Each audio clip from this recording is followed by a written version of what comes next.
अस्सलाम वालेकुम फ्रेंड्स। उम्मीद करता हूँ कि आप सब लोग खैरियत से होंगे और अपनी अपनी ज़िंदगियों में बहुत सारा एंजॉय कर रहे होंगे। तो बेसिकली हम लोग फिफ्थ चैप्टर कर रहे थे। फिफ्थ चैप्टर के अंदर हमने गैशियस जो स्टेट थी वो कर ली थी और आज हम लिक्विड स्टेट जो है ना वो स्टार्ट करने जा रहे हैं। ठीक हो गया। तो इस चैनल पे आने से पहले आप लोगों को एक चीज़ जो है ना बता दूं कि यार ये जो चैनल बनाया गया है जिस मकसद के लिए बनाया गया है वो मकसद यही है कि जो बच्चे तालीमी इदारों में यानी कि नहीं जा सकते या अच्छे अच्छे स्कूल्स में नहीं जा सकते, अपनी स्टडी कंटिन्यू नहीं कर सकते या जो अच्छी अच्छी अकेडमियों में नहीं जा पाते, तो उनके लिए चैनल जो है ना वो स्पेशली क्रिएट किया गया है। तो आप लोग जो देख रहे हैं आप लोग काइंडली इसको सब्सक्राइब करें, इसको शेयर करें ताकि ज़्यादा से ज़्यादा लोगों तक ये जो है ना वो चैनल पहुँचे। ठीक है, मैक्सिमम लोगों की जो है ना वो एक्सेस हो इस चैनल पे। तो इस तरह जो है ना मेरा जो मिशन होगा वो भी कंप्लीट होगा और इस तरह जो है ना आप लोगों का भी जो है ना एक पार्टिसिपेशन हो जाएगी इसमें। तो आए चलते हैं अपने टॉपिक पे। तो टॉपिक है टिपिकल प्रॉपर्टीज़ ऑफ लिक्विड। पहले हमने गैशियस प्रॉपर्टीज़ पढ़ी हैं, गैशियस स्टेट पढ़ी है, फिर उसकी प्रॉपर्टीज़ पढ़ी हैं। गैशियस फेज से रिलेटेड कुछ लॉज थे, लाइक बॉयल्स लॉ था, चार्ल्स लॉ था, ये हमने लॉज किए, उनसे रिलेटेड न्यूमेरिकल किए, उनसे रिलेटेड हमने एक्टिविटीज़ की। तो आज हम जो है ना वो करने जा रहे हैं लिक्विड्स की प्रॉपर्टीज़ देखेंगे और इस तरह जो है ना वो लिक्विड्स की कौन कौन सी प्रॉपर्टीज शो करता है। जिस तरह हमने प्रॉपर्टीज़ देखी थी, इसकी गैस की प्रॉपर्टीज़ देखी थी कि प्रेशर बढ़ाने से वॉल्यूम पे क्या इफेक्ट पड़ता है या फिर हम टेम्परेचर बढ़ाने से वॉल्यूम पे क्या इफेक्ट पड़ता है। इस तरह हमने उसकी भी जो है ना वो प्रॉपर्टीज़ पढ़ी थी, वो प्रॉपर्टीज़ के अंदर ही आ जाता है। इसी तरह लिक्विड्स पे आप लिक्विड्स की देखेंगे कि लिक्विड्स कौन कौन सी प्रॉपर्टीज़ शो करते हैं। तो सबसे पहले एवेपोरेशन एक प्रॉपर्टी है, एवेपोरेशन, और ये जो है ना लिक्विड मॉलिक्यूल शो करते हैं। इसके अलावा सॉलिड भी नहीं शो करते एवेपोरेशन की प्रॉपर्टी, और गैशियस जो फेज है या गैसेस जो हैं वो भी एवेपोरेशन की प्रॉपर्टी शो नहीं करते, ये जस्ट लिक्विड शो करते हैं।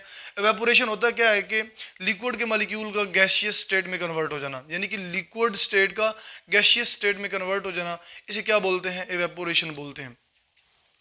डेफिनेशन क्या है, the process of changing of liquid into a gas phase is called evaporation.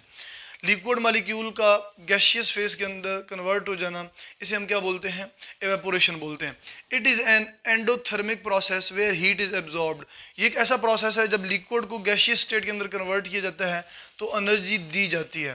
जब एनर्जी दी जाती है तो लिक्विड के अंदर जो लिक्विड के बीच में लिक्विड के मॉलिक्यूल्स के बीच में जो इंटर मॉलिक्यूलर फोर्सेज होती हैं वो टूटती हैं, टूट के मॉलिक्यूल अलग अलग होते हैं, सिंगल मॉलिक्यूल होते हैं, तो फिर वो क्या हो जाते हैं, गैशियस स्टेट के अंदर कन्वर्ट हो जाते हैं। इस तरह ये कौन सा यानी प्रोसेस है, एंडोथर्मिक प्रोसेस है, जिसके अंदर हम एनर्जी देनी पड़ती है। हम बाहर से लिक्विड को एनर्जी देंगे तो तभी लिक्विड जो है ना वेपोरेट होगा, तभी लिक्विड गैशियस स्टेट के अंदर कन्वर्ट होगा। फॉर एग्जाम्पल ये वाटर है। अब ये जो वाटर है ये लिक्विड स्टेट पे है। जो पानी है, पानी ओबियसली हम जो देखते हैं वो लिक्विड स्टेट में देखते हैं।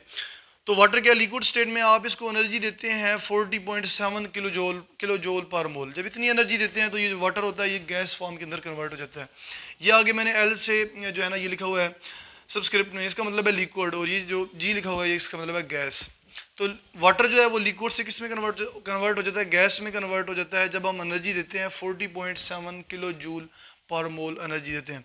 ये हीट ऑफ वेपोराइजेशन, ये जो डेल एच वेपोराइजेशन ये सबस्क्रिप्ट में लिखा हुआ है इसका मतलब है हीट ऑफ वेपोराइजेशन। तो इस तरह जो है ना ये एक एंडोथर्मिक प्रोसेस है। नेक्स्ट है kinetic energy of liquid molecules. ये एक पूरा टॉपिक है एवेपोरेशन का, जिसके अंदर हम सबसे पहले डेफिनेशन देखिए, उसके बाद kinetic energy of liquid molecule देखेंगे, उसके बाद हम देखेंगे हाउ एवेपोरेशन कॉज कूलिंग। इसके अलावा डिफरेंट फैक्टर्स हैं कि वो एवेपोरेशन के ऊपर कैसे जो है ना इफेक्ट करते हैं, वो हम देखेंगे। तो नेक्स्ट है kinetic energy of liquid molecule. Liquid molecule क्या करते हैं, कॉन्टीन्यूसली मोशन मूव करते रहते हैं ओबियसली। यानी कि लिक्विड के अंदर आप देखें तो जितने भी लिक्विड के मॉलिक्यूल हैं वो आगे पीछे कभी ऊपर नीचे इस तरह जो है ना वो मूव करते रहते हैं। अब ओबियसली एक चीज़ जब मूव करती है तो उसके पास एनर्जी होती है तो मूव करती है ना।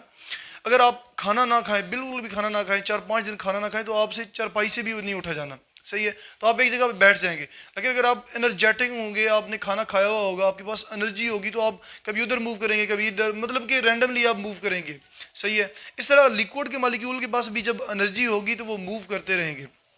और लिक्विड के मॉलिक्यूल के पास नॉर्मल एनर्जी होती है, इस तरह वो मूव करते रहते हैं। उस एनर्जी को हम बोलते हैं काइनेटिक एनर्जी, जो ऑलरेडी लिक्विड के पास होती है, लिक्विड के मॉलिक्यूल के पास। Liquid molecule are in a continuous state of motion, यानी कि कॉन्टिन्यूसली वो क्या करते रहते हैं, हरकत करते रहते हैं। एंड पोजेसेस काइनेटिक एनर्जी, और इस वजह से उनके पास क्या होती है, काइनेटिक एनर्जी होती है। Where majority of the molecule have average kinetic energy, और लिक्विड के अंदर चूंकि ज़्यादातर मॉलिक्यूल, मैक्सिमम मॉलिक्यूल आप कह सकते हैं कि 90% 95% जो मॉलिक्यूल होते हैं लिक्विड के, उनके पास एवरेज काइनेटिक एनर्जी होती है। जब एवरेज काइनेटिक एनर्जी होती है तो इसका मतलब है कि वो लिक्विड स्टेट के अंदर ही रहते हैं, इवेपोरेट अभी नहीं हुए। Some molecules have more energy than kinetic energy which overcome the intermolecular forces and escape from the surface which is called evaporation। तो एवरेज काइनेटिक एनर्जी वाले जो मॉलिक्यूल्स हैं, उनके अलावा कुछ मॉलिक्यूल ऐसे हैं जिनके पास एवरेज काइनेटिक एनर्जी से ज़्यादा जो है ना एनर्जी है, काइनेटिक एनर्जी। जब उनके पास ज़्यादा काइनेटिक एनर्जी है तो वो क्या करते हैं, वो सरफेस पे आते हैं। ये क्या है आपके पास, फ़र्ज़ करिए ये बर्तन है, एक बर्तन के अंदर वाटर के मॉलिक्यूल हैं, ये सारे इनके पास क्या है, यानी कि कोई मॉलिक्यूल यहाँ पे है तो वो यहाँ पे मूव कर रहा है, इस तरह मूव कर रहा है अंदर, उसके पास क्या है, एवरेज काइनेटिक एनर्जी है। जब तक एवरेज काइनेटिक एनर्जी है वो लिक्विड के अंदर ही रहेगा, लेकिन जैसे ही उसके पास एवरेज काइनेटिक एनर्जी से ज़्यादा एनर्जी होगी, कुछ मॉलिक्यूल्स होते हैं, ठीक है ना, मैंने आपको बताया कि 90% जो है ना वो एवरेज काइनेटिक एनर्जी है, और जो बाकी है 10% वो क्या है, वो ऐसे मॉलिक्यूल है जिनके पास हाईएस्ट एनर्जी है, ज़्यादा एवरेज से ज़्यादा काइनेटिक एनर्जी है। तो वो क्या करते हैं, वो सरफेस पे आते हैं, ये सरफेस है, ये वाटर की सरफेस के ऊपर आते हैं और यहाँ से एस्केप आउट हो जाते हैं, बाहर चले जाते हैं। एक एक मॉलिक्यूल क्या चला जाता है, बाहर गैसियस फॉर्म में कन्वर्ट हो जाता है, इवेपोरेट हो जाता है। इस तरह आप लोगों को, इस तरह ये फिनोमेना कहाँ पे होता है, जहाँ पे जैसे कि बादल बनते हैं। अब जो बादल होते हैं वहाँ पे क्या होता है, समंदरों के ऊपर जो है ना वो सूरज की लाइट जो है ना, वो सूरज की रोशनी पड़ती रहती है, सनलाइट पड़ती रहती है। तो वहाँ पे क्या होता है कि मॉलिक्यूल के पास, कुछ मॉलिक्यूल के पास एनर्जी यानी कि एवरेज काइनेटिक एनर्जी से ज़्यादा एनर्जी हो जाती है, तो वो मॉलिक्यूल वहाँ से गैसियस फॉर्म में इवेपोरेट होते रहते हैं। तो वो गैसियस फॉर्म में जैसे मॉलिक्यूल वाटर के इवेपोरेट होते रहते हैं तो वो ऊपर जाते रहते हैं, इस तरह जो है ना ऊपर जाके वो क्या बन जाते हैं, बादल बन जाते हैं। समझ आ गई इस चीज़ की। जब ऊपर जाते हैं, बादल बन जाते हैं, वहाँ पे टेम्परेचर क्या होता है, थोड़ा सा डाउन होता है, तो अगेन वो ड्रॉप बन जाते हैं वाटर के, यानी कि मॉलिक्यूल गैसियस जो वाटर के मॉलिक्यूल हैं आपस में मिलकर दोबारा क्या बन जाते हैं, वाटर के ड्रॉप बन जाते हैं, और इस तरह वो बारिश के फॉर्म में नीचे गिरने लगते हैं ग्रेविटी की वजह से।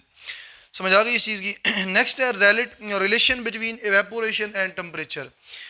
एवेपोरेशन और टेम्परेचर के बीच में रिलेशन क्या है। तो evaporation is a directly proportional to the temperature.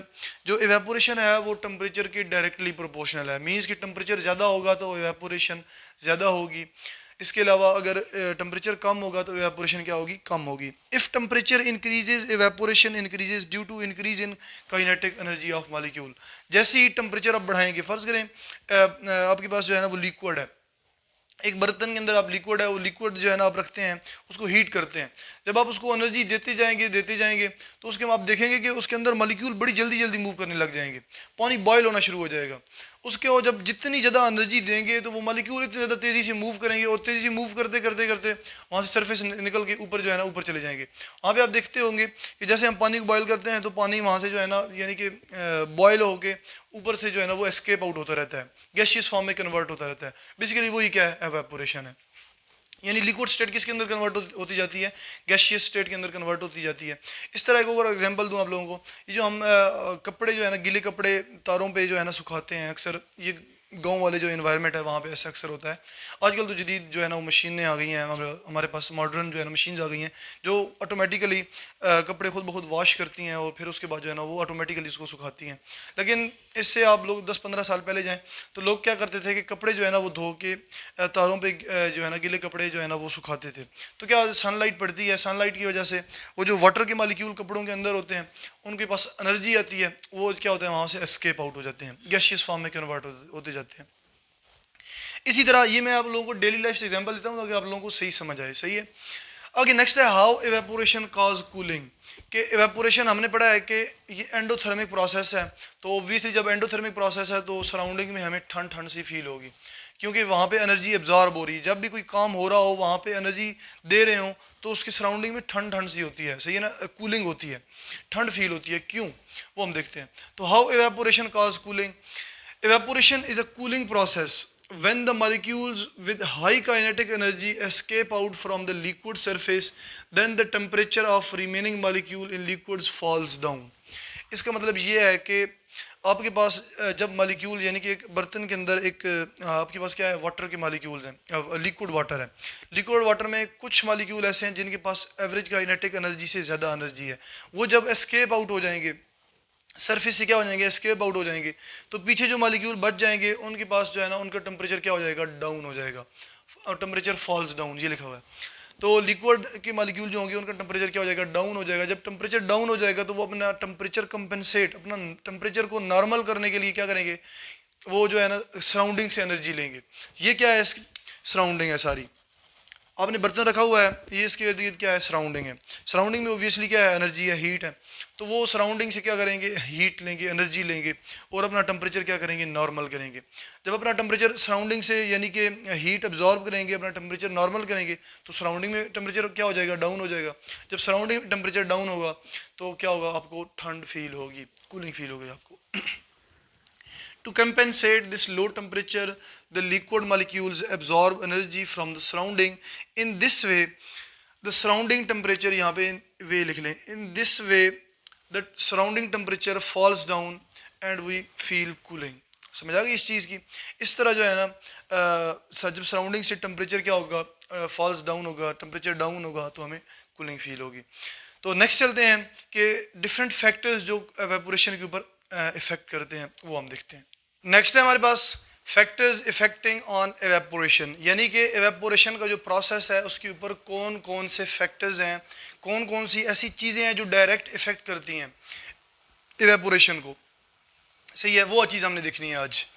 तो बेसिकली हमारे पास तीन फैक्टर्स हैं, कौन कौन से, एक सरफेस एरिया है, और दूसरा हमारे पास टेम्परेचर है, और तीसरा हमारे पास इंटरमॉलिक्यूलर फोर्सेज है। इनको मैं वन बाई वन जो है ना एक्सप्लेन करता हूँ विद एग्जांपल। तो सबसे पहले है सरफेस एरिया। सबसे पहले आप लोगों को एक चीज़ बता दूँ कि सरफेस एरिया क्या होता है। सरफेस एरिया अगर लिक्विड का आप देख रहे हैं एवेपोरेशन के अंदर, कि एवेपोरेशन के अंदर सरफेस एरिया का क्या मतलब है, तो सरफेस एरिया का मतलब ये है कि आप एक गिलास पानी का लें, उसमें जो ऊपर गिलास वाली जो सरफेस होगी, यानी कि जहाँ से जो पानी है गिलास के अंदर वो एयर से एक्सपोज होगा, वो क्या होगा, सरफेस एरिया होगा। अब वैसे जो है ना वाटर का सारा क्या है, उसके अंदर सरफेस एरिया है, लेकिन साइड्स पे क्या है कि ग्लास की वॉल्स हैं, ठीक है। वहाँ से तो वाटर के जो मॉलिक्यूल है वो एस्केप आउट नहीं ना हो सकते। वाटर के मॉलिक्यूल जस्ट जो ऊपर वाली सरफेस है जो एयर से एक्सपोज है वहाँ से एस्केप आउट हो सकते हैं। हमने तो वो चीज़ देखनी है एवेपोरेशन के लिए, क्योंकि एवेपोरेशन के लिए जो सरफेस है बिल्कुल टॉप पे जो एयर से एक्सपोज है हमने उसको देखना है, क्योंकि वहाँ से ही मॉलिक्यूल जस्ट एस्केप आउट हो सकते हैं, वहीं से मॉलिक्यूल निकल सकते हैं, बाकी इधर उधर से तो मॉलिक्यूल नहीं निकल सकते क्योंकि वहाँ पर गिलास वॉल्स हैं।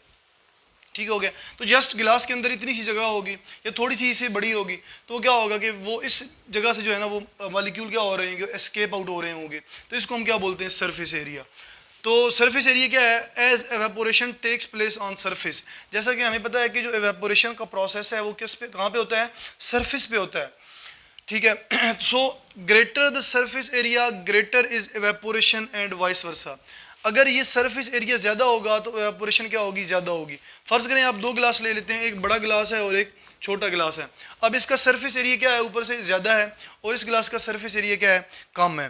तो यहाँ से क्या होगी, एवेपोरेशन ज़्यादा होगी। ज़्यादा मॉलिक्यूल जो है ना लिक्विड के वो क्या होंगे, यहाँ से एवेपोरेट होंगे, यहाँ से एस्केप आउट होकर एयर में जाएंगे, और यहाँ से कम मॉलिक्यूल एस्केप आउट होकर एयर में जाएंगे। इस वजह से इसका एवेपोरेशन रेट क्या होगा, ज़्यादा होगा। क्यों? क्योंकि इसका सरफेस एरिया ज़्यादा है। इस तरह जो है ना वो सरफेस एरिया का डायरेक्टली लिंक्ड है किसके साथ, एवेपोरेशन के साथ। अगर सरफेस एरिया ज़्यादा होगा तो एवेपोरेशन क्या होगी, ज़्यादा होगी। फॉर एग्जाम्पल, अब यहाँ पे इन्होंने एक एग्जाम्पल कोड की, बड़ी मजे की एग्जाम्पल है, ये हम देखते हैं। Saucer is used if tea is to be cooled quickly.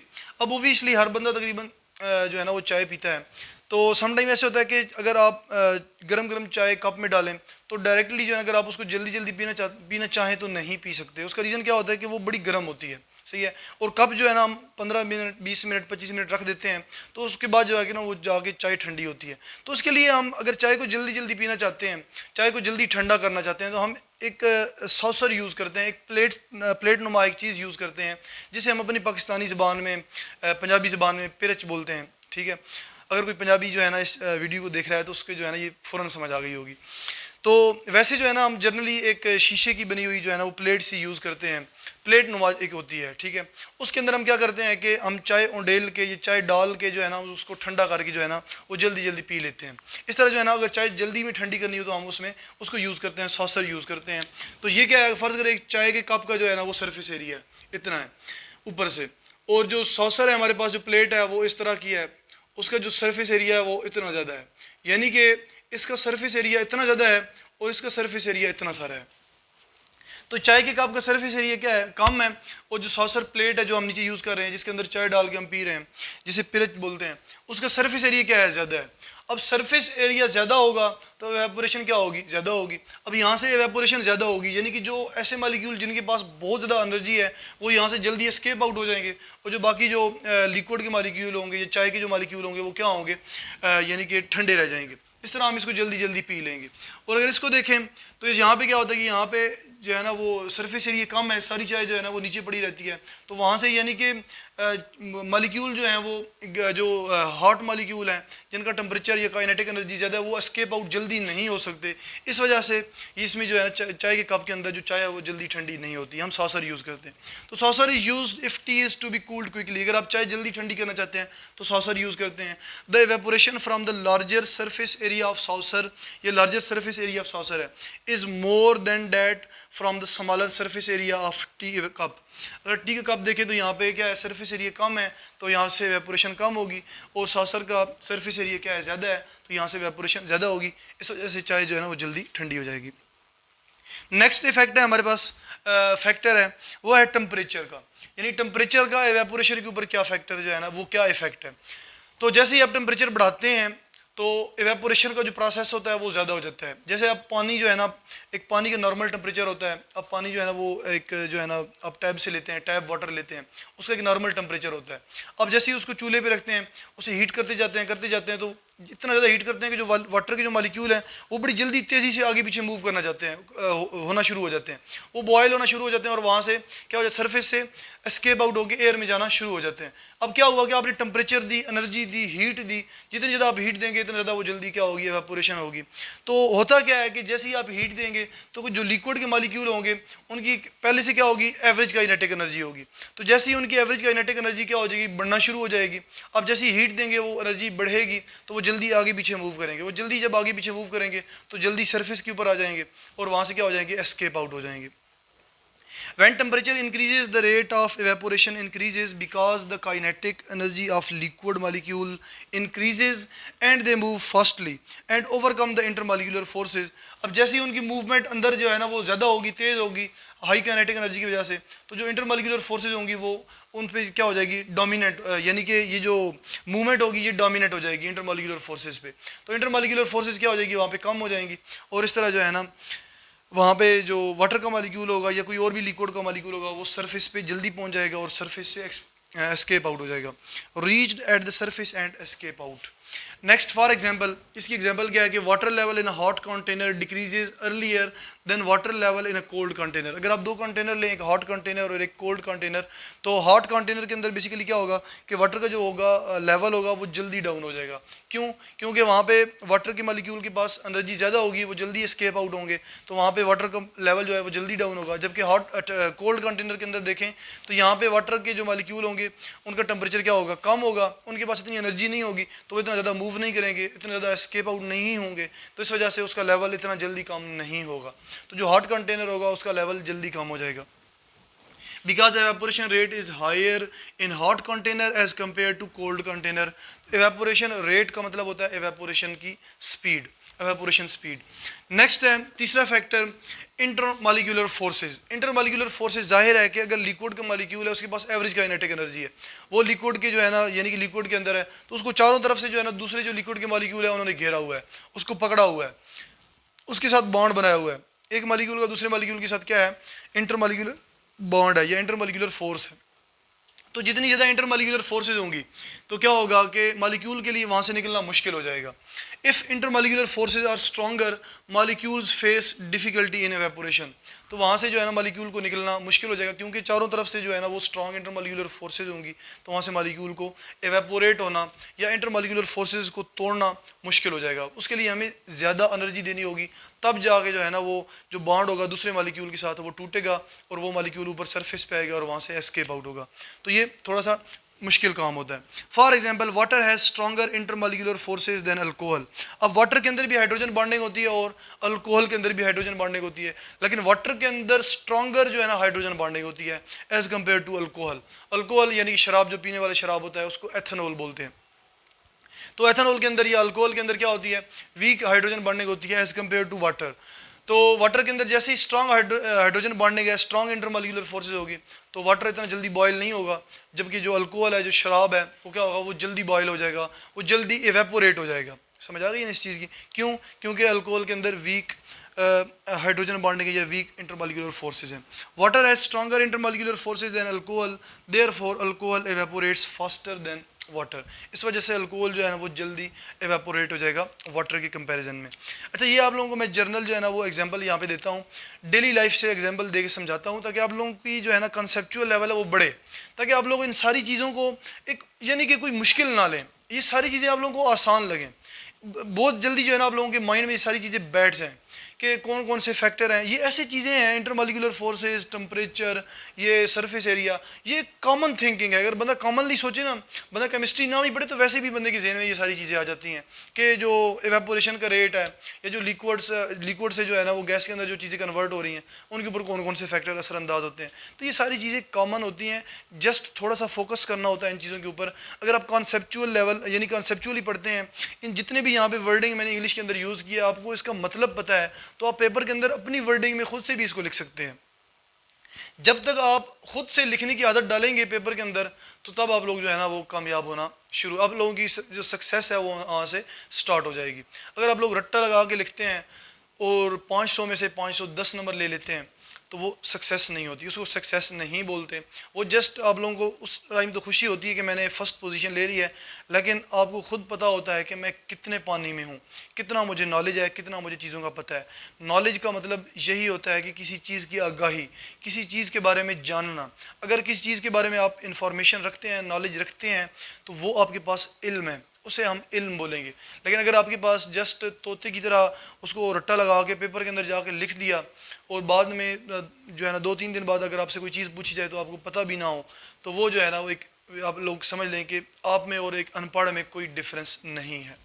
समझ आ गई इस चीज़ की? तो कोशिश करें कि इन सारी चीज़ों को जो है ना वो कॉन्सेप्चुअली जो है ना वो अंडरस्टैंड किया करें। तो इसके लिए सबसे बेस्ट सोल्यूशन ये है कि आप लोग मेरे फर्स्ट चैप्टर से जितने भी लेक्चर हैं आप लोग देखना स्टार्ट करें। इंशाल्लाह आहिस्ता आहिस्ता आप लोगों का जो कॉन्सेप्चुअल लेवल है वो बिल्डअप होगा और आप लोग आगे जाके केमिस्ट्री के एक्सपर्ट बन जाएंगे। ठीक है, तो इसी के साथ ही मैं अपना लेक्चर एंड करता हूँ। इंशाल्लाह मिलते हैं नेक्स्ट लेक्चर में।